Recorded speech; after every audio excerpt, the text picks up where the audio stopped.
Praise the Lord. தேவனுக்கு மகிமை உண்டாவதாக.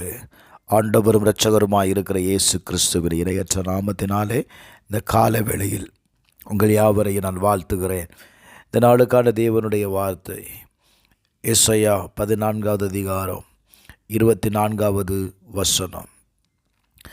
நான் நினைத்திருக்கிறபடியே நடக்கும், நான் நிர்ணயித்தபடியே நிலை நிற்கும் என்று சேனைகளின் கர்த்தர் ஆணையிட்டு சொன்னார். எனக்கு அன்பானவர்களே, அநேக நேரத்தில் நம்முடைய வாழ்க்கையில் நாம் திட்டமிட்டபடி எதுவுமே நடக்கிறதில்ல. மனிதர்கள் சொன்ன வார்த்தை சில நேரம் மாறி போகும், ஆனால் தேவன் சொன்னது ஒருபோதும் மாறாது. நீங்கள் இந்த வசனத்தை நீங்கள் கவனித்து பார்க்கும்போது இது நமக்கு ஒரு மிகப்பெரிய நம்பிக்கையை தருகிறது. என்ன அப்படின்னா, இந்த உலகத்தில் பல திட்டங்கள் தோல்வியடையும், மனிதர்களுடைய வாக்குறுதி உடைந்து போகும், ஆனால் தேவன் மட்டும் வேறுபட்டவருங்க. இந்த உலகத்தில்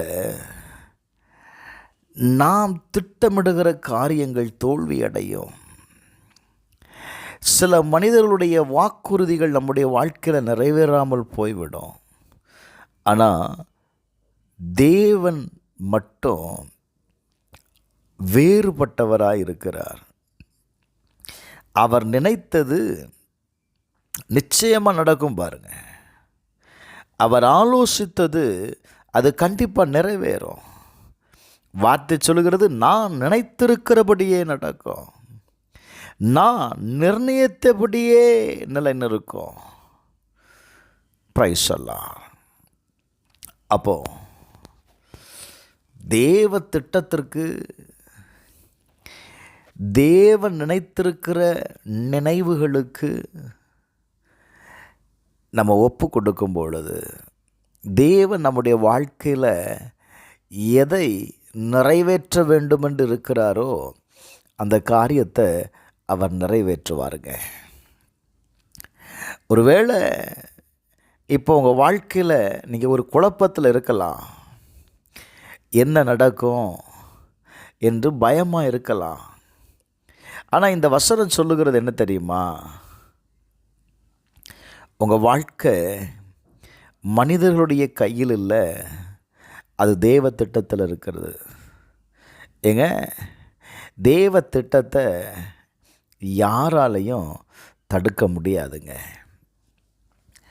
யோசேப்புடைய வாழ்க்கையை நீங்கள் நினச்சி பார்த்தீங்க அப்படின்னா, அவனுடைய சகோதரர்கள் அவனை விற்றார்கள், அவன் சிறைச்சாலைக்கு போனான்.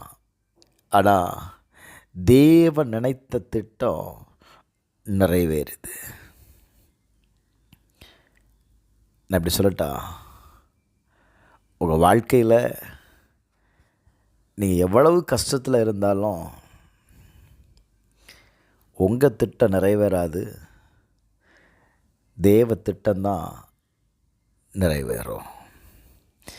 அப்போ நான் என்ன செய்யணும் அப்படின்னா, சூழ்நிலைகளை கண்டு பயப்படாதீங்க, சந்தேகப்படாதீங்க, தேவன் மேலே நம்பிக்கை வைங்க.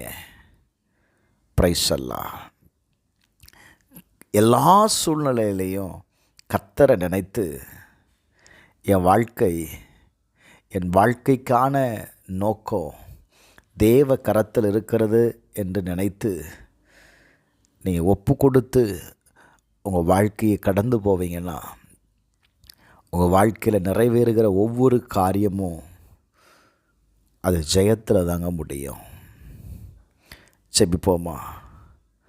கர்த்தாவே, என் வாழ்க்கையில் குழப்பம் இருந்தாலும் உம்முடைய திட்டம் நிறைவேறும்படி என்னை நான் ஒப்பு கொடுக்கிறேன்.